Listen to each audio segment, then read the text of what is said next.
Paradajz je biljka koja je neizostavna u svakom vrtu, ali za dobar urod i zdravu biljku potrebno je ipak pravilno odraditi bitne korake kod uzgoja.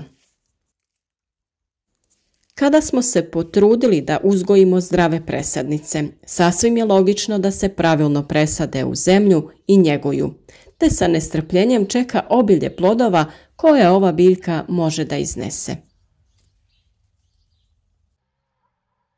Vjerovatno ste čuli kako je duboko sađenje paradajza apsolutno neophodno. Možda vam je čudno kada vidite da neko zatrpava rasad paradajza doslovno do listova, ali to je stvarno obavezno ako želite bolji prinos paradajza. Paradajz nije teško uzgojiti, mada je u današnje vrijeme postao izazov biljke u vrtu održati zdravima cijelu sezonu. Kako bi pratili naše savjete o uzgoju i zaštiti ove i drugih biljaka, zapratite kanal i budite u toku sa radovima. Najbolji rezultati u proizvodnji postižu se tamo gdje se paradajz gaji na dubokim, rastresitim, dreniranim, to jest vodopropustljivim toplim zemljištima, blago okrenutim jugu, dobre strukture i bogatim u hranjivima, koja se nalaze u lako pristupačnom obliku. Upravo zato najbitnija je pravilna priprema zemljišta. Naime, paradajz je jednogodišnja biljka i gaji se u plastenicima, staklenicima i na otvorenom polju, što je i najčešće na malom posjedu ili okućnici.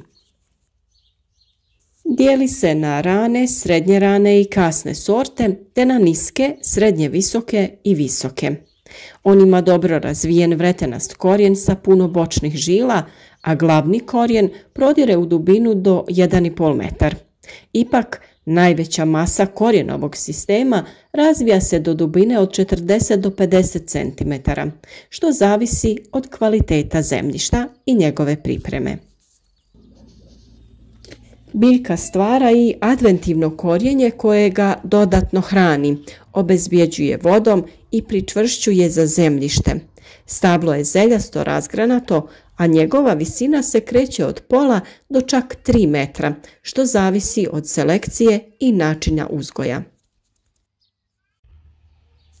Paradajz je toploljubiva biljka, traži dosta svjetlosti, a svrstava se u usjeve sa srednjim zahtjevima za vodom.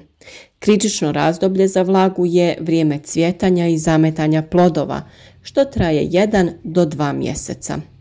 Za normalan rast i razvoj traži umjerenu vlažnost zemljišta i zraka.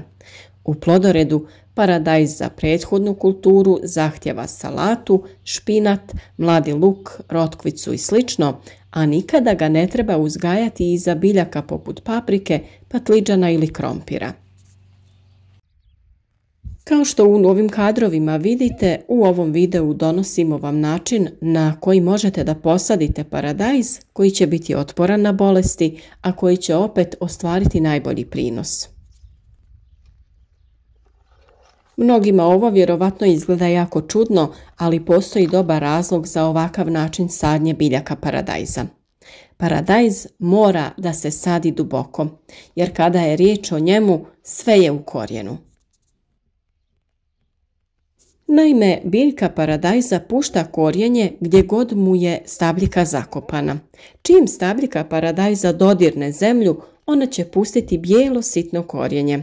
Paradajz preko tog korijenja, kao i svaka biljka, uzima iz zemlje ono neophodno za rast i razvoj. Što dublje zakopate sadnicu paradajza, ona će razviti veći i jači korijen. Što više korijena ima, paradajz će moći da apsorbira više hranjivih materija i naravno vode. Dodatni korijenov sustav će pomoći biljci da ostane uspravna pod pritiskom vjetra i tereta plodova. Ako rano posadite paradajz duboko u zemlju, on će ostati netaknut jer će ga zemlja zaštititi od hladnog vremena i proljetnog mraza. Sada se nameće pitanje koliko duboko treba saditi sadnicu paradajza. Naime, čak 2/3 biljke paradajza bilo bi preporučljivo staviti u zemlju, kako biste u potpunosti omogućili biljci da razvije jak korijen. Prvo je potrebno izmjeriti biljku kako biste bili sigurni da ćete napraviti rupu dovoljno veliku prije sadnje. Vjerovatno će biti dublja nego što mislite. Najbolje vrijeme za sadnju sadnice paradajza je kada ona naraste na oko 15 do 30 cm. Zbog vremenskih uslova sadnja se nekada malo i odgodi, ali to ne znači da paradajz koji je duži nije kvalitetan. Dapače, taj paradajz možete još dublje ukopati i on će biti još jači i još otporniji. A razmak između biljaka na koji sadimo paradajz je između 40 do 50 cm. Uklanjanje donjih listova i stabljika nije važno. Oni se jednostavno mogu zakopati sa ostatkom biljke. Međutim, možete ih naravno ukloniti ako će to olakšati sadnju. Kao što sam rekla, kod same sadnje paradajza jako je bitna kvalitetna priprema tla kako bi se biljka što bolje razvijala i kako bi se ovakva duboka sadnja što lakše odradila. Uvjerite se da tlo nije tvrdo ili zbijeno. Novi korijenov sistem neće moći da raste i da prodre kroz zbijeno tlo, zbog čega je proces duboke sadnje onda uzaludan. Bitno je prvo pripremiti zemljište dok ne postane rastresito, a zatim možete da dodate i kompost. Postoje dvije metode pri dubokoj sadnji paradajza, metoda rupe i metoda rovova za sadnju bočno. Višlje sadnice se mogu saditi ovako bočno, dok se one niže, to jest manje sadnice, mogu saditi u rupe jer tada nećete morati kopati previše duboko. Metoda dubokih rupa je najčešća, ali može biti teška na zbijenom tlu. Rupa treba da bude dovoljno duboka da se veći dio stabljike do malo ispod gornjeg skupa listova zakopa. Svakako lakša za odraditi je metoda rova, to je sadnja bočno. Metoda rova je idealna ako je vaše tlo malo zbijeno ili ako ne možete iskopati dovoljno duboku rupu da primi pune 2/3 biljke paradajza. Jarak treba da bude duboko oko 15 cm sa dužinom koja odgovara 2/3 visine biljke paradajza. Položite biljku paradajza na stranu pa pod blagim uglom tako da su gornji listovi izloženi ispunite zemlju oko stabljike. U same jarke prilikom sadnje možete dodati kompost, stajsko gnojivo ili neko peletirano gnojivo, kako bi biljka imala sve što je potrebno za zdrav početak i kvalitetan daljnji razvoj.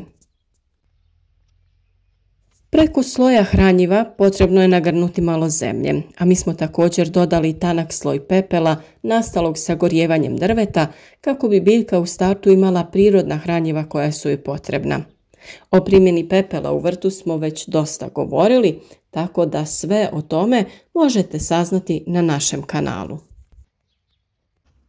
Prilikom sadnje također možete primijeniti prihranu kalcijem kako bi zaštitili vaše biljke od truleži ploda na vrijeme, jer biljkama je potrebno neko vrijeme kako bi usvojile kalcij iz tla.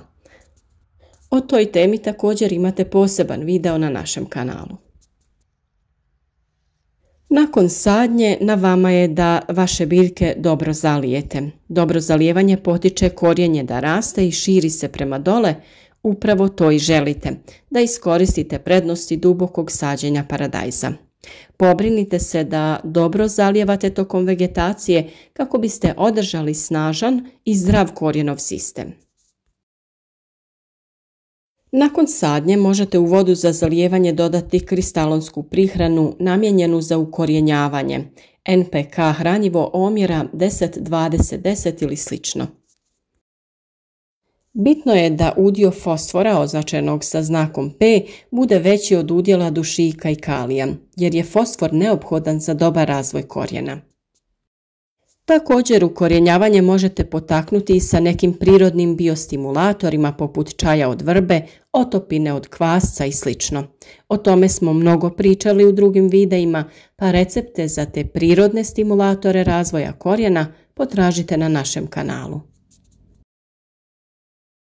Biljke koje su posađene polegnute s vremenom će da se isprave rastući prema suncu, ali nosači poput nekih štapova ili drški pomoći će paradajzu da raste uspravno.